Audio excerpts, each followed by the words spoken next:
Don't use concatenate this function, because if you use it, you have to put a lot of apostrophe and spaces.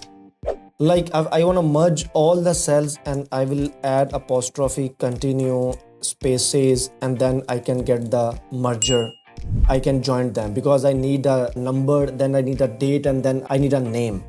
Instead, you can use this function text joined, and what you need to do in that, you just add apostrophe, comma, then space, apostrophe, comma, and then you need to put a true situation, ignore empty spaces. It will ignore all the spaces, and instead of taking each cell, you can select all the cell and press enter.